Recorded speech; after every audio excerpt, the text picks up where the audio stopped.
Good morning everybody. कैसे हैं आप लोग? भूगोल की ऑनलाइन क्लास में आपका हार्दिक स्वागत है। तो आज की क्लास में हम पढ़ेंगे भूकंपीय तरंगे, जो कक्षा 11 के भौतिक भूगोल के मूल सिद्धांत का चैप्टर नंबर 3 हम पृथ्वी की आंतरिक संरचना पढ़ रहे हैं।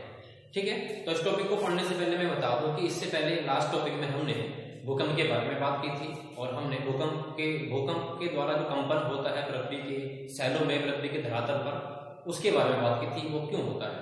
तो हमने जाना था कि जब भूकंप आता है तो विभिन्न प्रकार की तरंगें उत्पन्न होती है। तो उन तरंगों के बारे में आज हम बात करेंगे। जो ऊर्जा निकलती है भूकंप के बाद से, सैलों के टकराने के बाद से, वो ऊर्जा तरंग बन करके बाहर निकलती है।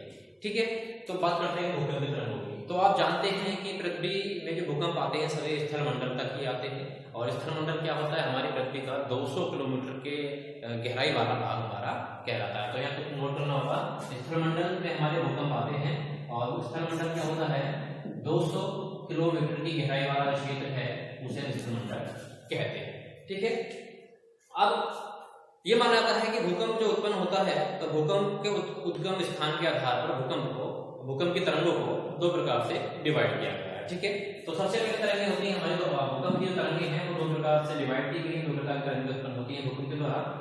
एक होती है हमारी भूगर्भिक तरंगें, दूसरी होती है धरातलीय तरंग। ठीक है, तो सबसे पहले हम जानेंगे भूगर्भिक तरंगे के बारे में। तो जैसे कि नाम से यहाँ स्पष्ट हो जाएगा कि जो भूगर्भिक तरंगे हैं वो पृथ्वी के भूगर्भ में उत्पन्न होती हैं भूकंप के माध्यम से। यानी पृथ्वी के आंतरिक भाग में जब भूकंप की स्थिति पैदा होती है तो वहां से तरंगे उत्पन्न होती हैं, वो हमारी भूगर्भिक तरंगे कहलाती है। तो इस तरह समझिएगा, हमारी पृथ्वी का सरफेस है और भूकंप यहाँ पर है, यहाँ भूकंप की स्थिति है, यहाँ पर ऐसी स्थिति बन गई जिससे भूकंप आया है और भूकंप यहाँ से बना तो यहाँ से ऊर्जा निकलने लगी। ऊर्जा निकलने के बाद क्या होगा? चार दिशाओं को फैलने लगी। तो चारों दिशाओं को फैलने लगी वो तरंगों के माध्यम से। तो इस प्रकार की तरंगे क्या कहती हैं? भूगर्भिक तरंगे कहलाती हैं। और भूगर्भिक तरंगे पृथ्वी के आंतरिक शैलों को, पृथ्वी के आंतरिक चट्टानों को, उनमें विचलन पैदा करने के बाद, जब विचलन पैदा करती हैं तो धीरे धीरे धरातल पर पहुंचती है। ठीक है, तो समझ लीजिए पहले भूगर्भिक तरंगे क्या है? पृथ्वी के भूगर्भ में ऊर्जा के माध्यम से विचलित होने वाली या चट्टानों को विचलित करने वाली तरंगे कहलाती है, हमारी भूगर्भिक तरंगे कहलाती हैं। दूसरी हमारी आती है धरातलीय तरंगे। दूसरी क्या आती है? धरातलीय तरंगे।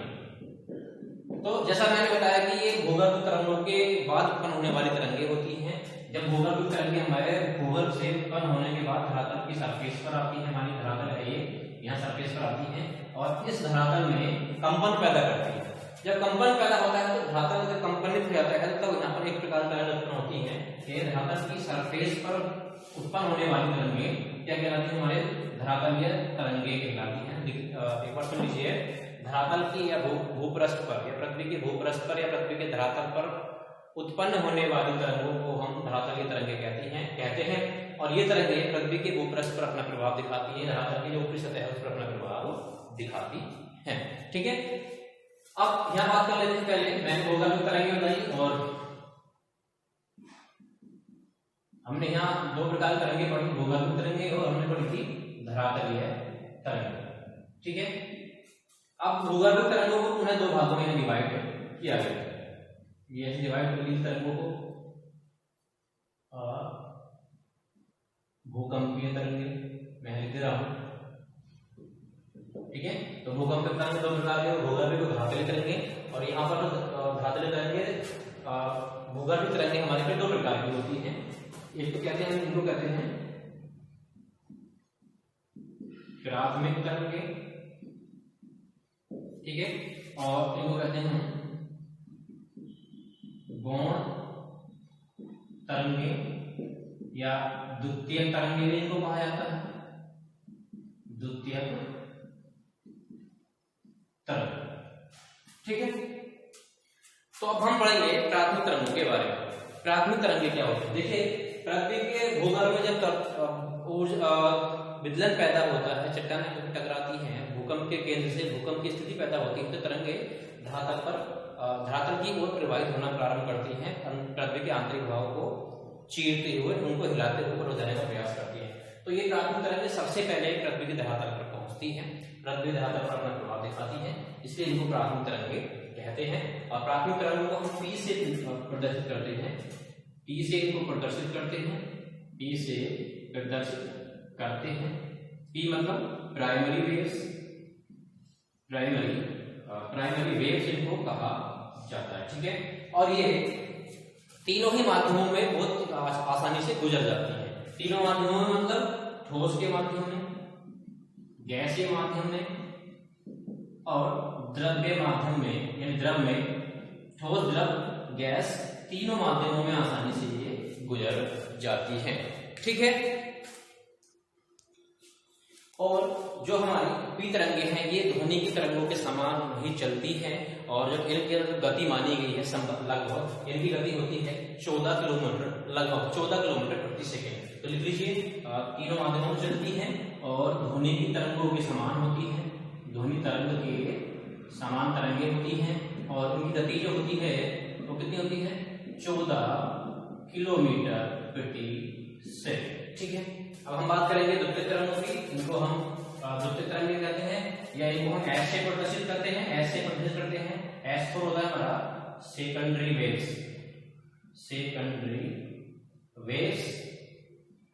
ये जो हमारी द्वितीयक तरंगें हैं ये प्राथमिक तरंगों के कुछ समय के बाद उत्पन्न होती हैं और इनकी विशेषता ये है कि केवल ठोस माध्यमों से ही होकर के गुजर सकती हैं।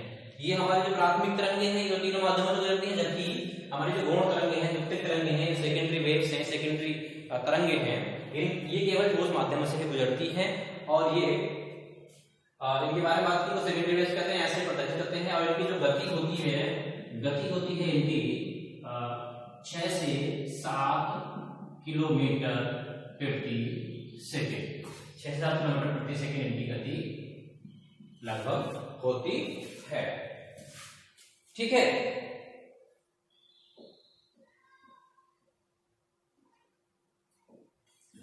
इतना नोट कर लीजिए। अब हम बात करते हैं धरातल तरंगों की। आपने बात कर ली धरातल तरंगें, धरातल पथ पर आने वाली तरंगें हैं। तो इस प्रकार से हमारी कुल तरंगें कितनी आती हैं 3 हो जाती हैं, धरातलीय और प्राथमिक और द्वितीयक तरंगें, ठीक है। ये हमारी 3 प्रकार की तरंगें हो गई। बुनियादी तौर पर 2 ही प्रकार की रहेंगी, भूगर्भिक तरंगें, धरातल तरंगें। कभी कभी क्वेश्चन आ सकता है कि भूगर्भिक तरंगें कितने प्रकार की होती हैं, तो केवल ये होगी क्योंकि आपको पहले बता दिया गया है कि भूगर्भ में उत्पन्न हो रही है। और अलग हमारी क्या है दूसरी धरातलीय तरंगें, ठीक है। अब हम पढ़ने वाले हैं अगला पॉइंट है भूकंप की माप, भूकंप की माप, ठीक है भाई। तो कुछ पॉइंट यहां पे नोट करने होंगे। देखिए सबसे पहला क्या, भूकंप को आपने पिछली क्लास में पढ़ा होगा, भूकंप को सीस्मोग्राफी यंत्र द्वारा मापा जाता है। तो भूकंप को सीस्मोग्राफी यंत्र द्वारा मापा जाता है, ठीक है। दूसरा पॉइंट रहेगा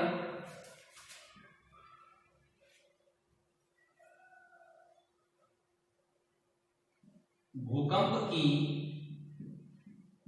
तीव्रता का मापन रिएक्टर स्केल पर किया जाता है, रिएक्टर स्केल पर किया जाता है। तो रिएक्टर स्केल क्या होता है, इसमें क्या होता है 1 से 9 तक के खाने होते हैं। सपोज मान लो रीडिंग वाला यंत्र होगा तो उसमें 9 तक के पॉइंट होंगे। और जब भूकंप की तीव्रता आती है तो इन रीडिंग के अकॉर्डिंग हम लेते हैं। आप लोगों ने सुना भी होगा कि वहां पर इतनी तीव्रता वाला भूकंप आया है, वहां पर 7.8 भूकंप तीव्रता वाला भूकंप आया है। तो इसमें क्या होता है 1 से 9 तक खाने होते हैं, 9 तक इसमें मान होते हैं जिससे भूकंप की तीव्रता का मापन किया जाता है, ठीक है। नंबर 3 पॉइंट होगा भूकंप के द्वारा जो विनाश होता है, भूकंप के द्वारा क्षति होती है, विनाश होता है, भूकंप के द्वारा जो क्षति होती है, हानि होती है, उसका मापन जो किया जाता है वो मर्केरी स्केल पर किया जाता है। मर्केरी स्केल पर किया जाता है, इसके द्वारा मापा जाता है। और ये जो बात की जाती है मर्केरी स्केल पर इसका मापन किया जाता है। और ये इटली के विद्वान थे मर्केली, इटली के विद्वान थे मर्केली, उनके नाम पर, इटली के वैज्ञानिक थे मर्केली, उन्होंने इस यंत्र को बनाया था, इसलिए इसका नाम क्या है, मर्केली स्केल कहा जाता है। ठीक है, अब यहाँ देखना है कि भूकंप की तीव्रता का मापन रिएक्टर स्केल पर तो किया जाता है, लेकिन सीस्मोग्राफी यंत्र की जो आकृति है वो कुछ इस तरह से रीडिंग ली जाती है। मैं आपको हल्की सी यहाँ पर डायग्राम बना करके दिखा रहा हूँ, ये आप नोट कर लीजिए। लेकिन सीस्मोग्राफ का मैं यंत्र बना दिखा रहा हूँ, सीस्मोग्राफ। सीस्मोग्राफ कुछ इस तरह का यंत्र होता है, मान लीजिए धरातल है, ये सरफेस है, इसमें यंत्र लगा होता है। ठीक है, धरातल के अंदर हम पहुंच चुके हैं इसके माध्यम से, और इसमें क्या होता है, कुंडली लगी होती है, गोलाकार कुंडली, जैसे घूम रही है, गोलाकार कुंडली घूमती है ये। ठीक है, किसी न किसी माध्यम से ये जुड़ी होती है, ये लगातार घूम रही होती है, और इस पर क्या होता है, यहाँ पर पेन टाइप से कुछ नोट कर रीडिंग लेने के लिए पेन लगा होता है, और इस कुंडली पर, घूमने वाली कुंडली पर, इस वेलन पर क्या होता है, कागज चिपका होता है। कागज चिपका हुआ होगा और ये हमारी कुंडली घूमेगा वेलन, और जब भूकंप आएगा तो उस पर पेन लगा होगा तो वो इस प्रकार से रीडिंग करेगा, और इस प्रकार से इस पर रीडिंग आती जाती है, जिससे भूकंप की तीव्रता का पता लगाया जाता है। तो ये केवल एक आइडिया है, आइडियोलॉजी है, ये एग्जैक्ट हमारा जो यंत्र है वो नहीं बनाया गया। ठीक है, अब तो भूकंप की तरंगें हो गई, भूकंप का मापन हो गया। अब हम पढ़ते हैं भूकंप के प्रकार। भूकंप के प्रकार, भूकंप के प्रकार। तो उत्पत्ति के आधार पर भूकंप के प्रकार में होते हैं। सबसे पहले हम पढ़ते हैं विवर्तनिक भूकंप। विवर्तनिक भूकंप जो पृथ्वी के अंदर होने वाली विवर्तनिक घटनाएं या प्लेटों में होने वाले विवर्तनिक जो घटनाएं होती हैं उनके माध्यम से जब भूकंप आते हैं उसे क्या कहते हैं, हम विवर्तनिक भूकंप कहते हैं। दूसरा होता है ज्वालामुखी भूकंप।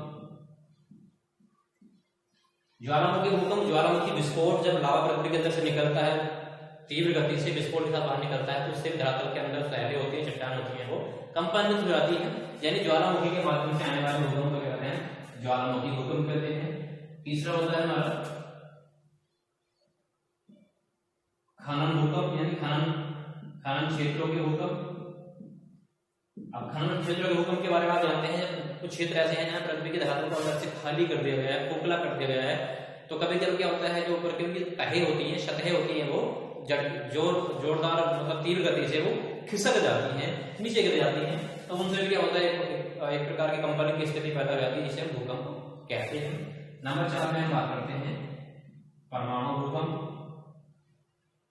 परमाणुीय भूकंप यानी परमाणुीय भूकंप, यानी जो परमाणु प्रक्रियाएं होती हैं, जैसे हम बात करते हैं विभिन्न प्रकार के परीक्षण करते हैं, जो अणु बम है या परमाणु बम है, इनका जो परीक्षण करते हैं विभिन्न क्षेत्रों में जाने के बाद, तो उनके जब विस्फोट होते हैं तो विस्फोट की गति इतनी तीव्र होती है जिससे धरातल कंपनित हो जाता है।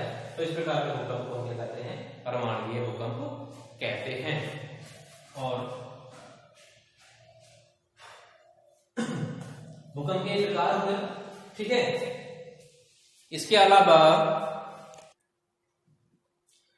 बांध क्षेत्रों के भूकंप, जहां पर नंबर 5 में फिर करते हैं, जहां पर बांध बने होते हैं, बांध भूकंप यानी बांधों के माध्यम से आने वाले भूकंप। आप जानते हैं पृथ्वी के धरातल पर बांध बना करके बहुत अधिक जल की मात्रा को स्टोर कर लिया जाता है, और जब स्टोर हो जाता है तो वहां पर पृथ्वी के जो सरफेस है, पृथ्वी की चट्टानें हैं, उस क्षेत्र पर जल के दबाव के कारण उनमें विदलन या संचलन की स्थिति पैदा हो जाती है। तो इस प्रकार से भूकंप आने की संभावना होती है। तो इस प्रकार के भूकंप होते हैं, ठीक है। अब कुछ और बात करनी है आपको। देखिए, मैंने भूकंप के बारे में आपको बताया था, एक बात आपको ध्यान रखनी है। देखिए, जिस स्थान पर भूकंप, सुन लीजिए, जिस स्थान पर पृथ्वी के भूगर्भ में जिस स्थान से भूकंप उत्पन्न होता है उसे क्या कहते हैं, पृथ्वी का भूकंप को क्या कहते हैं, उद्गम केंद्र कहते हैं। उसको क्या कहते हैं, भूकंप का उद्गम केंद्र कहते हैं, या उसको अवकेंद्र कहते हैं। समझ लीजिए। देखिए, मैं यहाँ डायग्राम बना रहा हूँ। यहाँ मान लीजिए भूकंप का क्षेत्र है, पृथ्वी धरातल में, यहाँ से भूकंप चट्टानों में प्रभाव हुआ, चट्टानों में स्थानांतरण हुआ, और यहाँ भूकंप की स्थिति पैदा हो गई, तो ये जहाँ से भूकंप निकलता शुरू होता है, तरंगें शुरू होती हैं, तो इसे क्या कहते हैं हम? भूकंप का उद्गम केंद्र कहते हैं। उद्गम केंद्र है ये भूकंप का, इसको अवकेंद्र भी कहा जाता है, अवकेंद्र भी कहा जाता है। ठीक है, उद्गम केंद्र या अवकेंद्र। और अब इस उद्गम केंद्र के ठीक 90 डिग्री ऊपर, 90 अंश के ऊपर, यहाँ पर जो पृथ्वी की तरंगें प्रभावित करती हैं, यहाँ पर सबसे पहली तरंग पहुंचती है भूकंप की, तो उसे क्या कहते हैं? 90 डिग्री के यहाँ पर डिग्री पर, इसे क्या कहते हैं? अधिकेंद्र, अधिकेंद्र कहते हैं। अधिकेंद्र, सॉरी अधिकेंद्र इसको कहते हैं, अंग्रेजी में इसको एपिसेंटर कहते हैं, अंग्रेजी में इसको एपिसेंटर कहते हैं।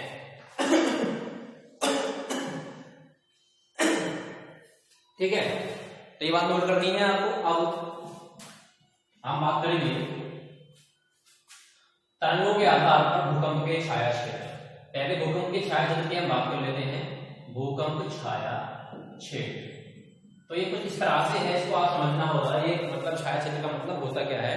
तो आपने छोटी क्लासों में, पिछली क्लासों में वृष्टि छाया प्रदेश के बारे में आपने जाना होगा। तो वृष्टि छाया प्रदेश आप समझते थे वर्षा के प्रभाव को दिखाता था, यानी उसमें क्या देखा था आपने कि जिन वृष्टि छाया क्षेत्र का मतलब ऐसे क्षेत्रों से होता था जहां वर्षा की केवल छाया मात्र ही रहती थी, वर्षा की कोई बूंद वहां पर नहीं पड़ती थी, उसको क्या कहते थे हम? वृष्टि छाया क्षेत्र कहते थे या कहते हैं। तो इसी प्रकार ही हमारा भूकंप का छाया क्षेत्र होता है, यानी पृथ्वी के धरातल में ऐसे क्षेत्र जहां पर भूकंपीय तरंगों का प्रभाव नहीं पहुंचता, या भूकंप तरंगें जो हम उत्पन्न करते हैं, भूगर्भ में तरंगें उत्पन्न होती हैं, जिनकी बात करते हैं प्राइमरी तरंगें और सेकेंडरी तरंगें, तो इन तरंगों का प्रभाव जिन क्षेत्रों में नहीं पहुंचता है उसे क्या कहते हैं? भूकंप का छाया क्षेत्र कहते हैं। समझ में आ गया ना? यानी पृथ्वी के धरातल में, पृथ्वी के भूगर्भ का ऐसा भाग जहां पर भूकंप में जो उत्पन्न हो रही तरंगे हैं उनमें से किसी भी तरह का प्रभाव नहीं होता, वहां पर उसे क्या कहते हैं हम? भूकंप का छाया क्षेत्र कहते हैं। ठीक है, अब तरंगीय आधारों पर हम क्या कहते हैं? भूकंप को भूकंप के छाया क्षेत्र को दो भागों में तोड़ा जाएगा। सबसे पहला हमारा है पी तरंग का छाया क्षेत्र, पी तरंग का छाया क्षेत्र, पी तरंग का छाया क्षेत्र। ठीक है, तो पी तरंग का छाया क्षेत्र मैंने पहले बात कर दी है कि ऐसा क्षेत्र है जहां भूकंप की तरंगों का प्रभाव नहीं पहुंचता है। तो पी तरंग का छाया क्षेत्र ऐसा क्षेत्र है जहां पी तरंग का प्रभाव नहीं पहुंचता है। ठीक है, जहां पर पी तरंग का प्रभाव बिल्कुल भी वहां पर देखा नहीं जाता है। तो इसको इस तरह समझते हैं, पृथ्वी के भूगर्भ में, पृथ्वी समझ लीजिए, पृथ्वी के भूगर्भ में अधिकेंद्र से 105 अंश और 145 डिग्री के बीच का ऐसा भाग जहां पी तरंग का प्रभाव नहीं पहुंचता है उसे क्या कहते हैं? हम पी तरंग का छाया क्षेत्र कहते हैं। मैंने बोला था कि 105 डिग्री से 145 डिग्री के बीच का भाग होता है पी तरंग का क्षेत्र, जहां पर तरंग नहीं पहुंचती है। दूसरा, अधिकेंद्र से, ये पृथ्वी के अधिकेंद्र से, भूकंप के अधिकेंद्र से ये होते हैं तो हमारा केंद्र, हमारा डिग्री बनती है। ठीक है, तो आप देखिए इस तरह से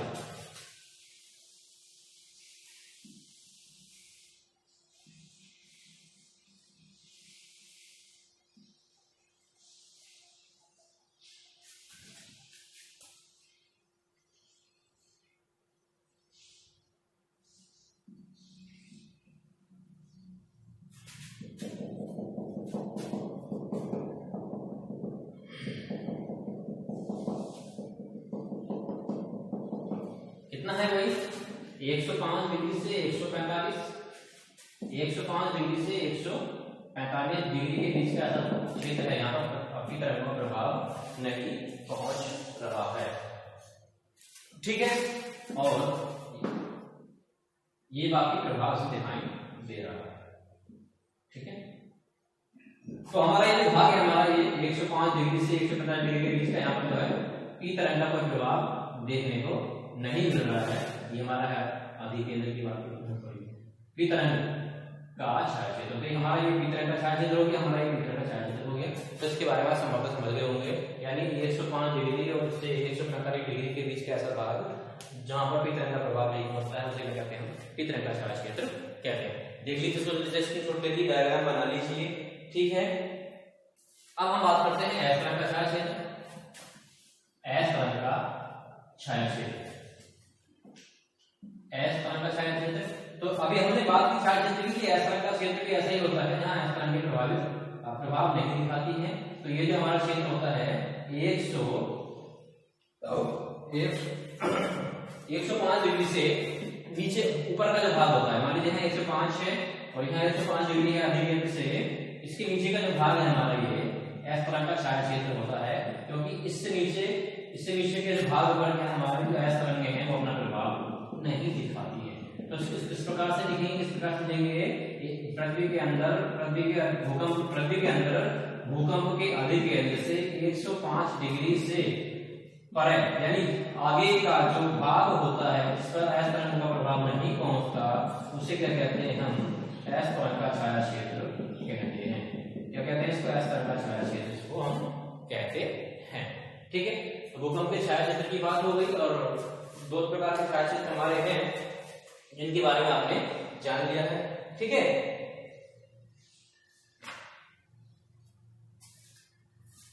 अब बात करते हैं भूकंप के प्रभाव। तो साधारणतः आप जानते हैं भूकंप के क्या क्या प्रभाव हो सकते हैं। भूकंप के प्रभाव, जब भूकंप आता है धरती कांपती है तो विभिन्न प्रकार की जो घटनाएं हो सकती है, हानि उसमें हो सकती है। तो सबसे पहला इसमें हो सकता है, देखिए क्या होगा,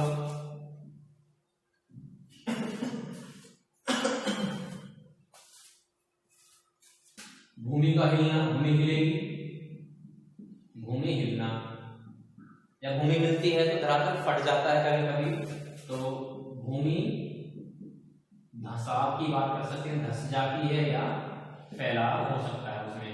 ठीक है, तीसरा है सुनामी,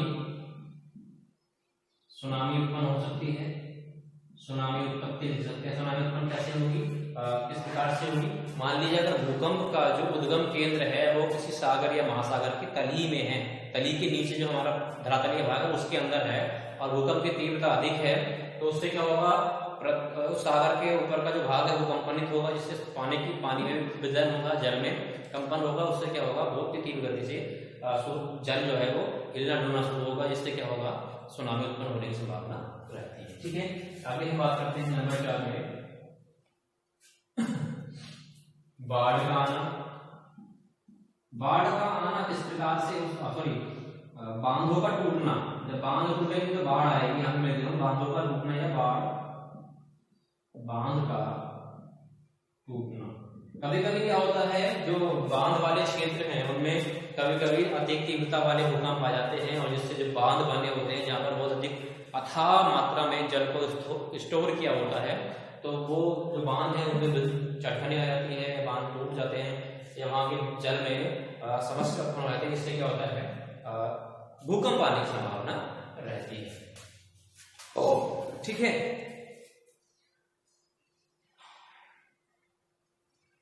और इसमें कॉमन है, सिंपल सी बात है, भूमि हिलेगी, धरातल पर जो बिल्डिंगें हैं, इमारतें हैं वो गिर जाएंगी, इमारतें गिरना। ठीक है, तो ये प्रमुख कारण है, प्रमुख प्रभाव है भूकंप के। इनके अलावा इनमें भी और कारण सम्मिलित हम कर सकते हैं, प्रभाव सम्मिलित कर सकते हैं। ठीक है, तो आज की वीडियो में इतना ही और अगली वीडियो में अगले टॉपिक के साथ मिलेंगे। ठीक है, और यहाँ तक आपको अगर समझ नहीं आया हो तो कमेंट्स जरूर कीजिएगा और अगर आप चाहें तो इनको आप एक टॉपिक वाइज भी लिख सकते हैं या इन्हीं में से क्वेश्चन पुट अप होकर के आते हैं, इनमें से क्वेश्चन बन सकते हैं। सिंपल सी बात है, जैसे भूकंप क्या होता है, भूकंप के प्रभाव क्या होते हैं, भूकंप के छाया क्षेत्र किसे कहते हैं, इस तरह का छाया क्षेत्र किसे कहते हैं, पी तरह का छाया क्षेत्र किसे कहते हैं। इस तरह से इन्हीं टॉपिक से हमारे क्वेश्चन बन करके आते हैं, इन्हीं में से आएंगे। ठीक है, तो यहीं तक आज के लिए इतना ही रहेगा और अगले वीडियो में मिलेंगे अगले नए टॉपिक के साथ में। तब तक के लिए जय हिंद, जय भारत।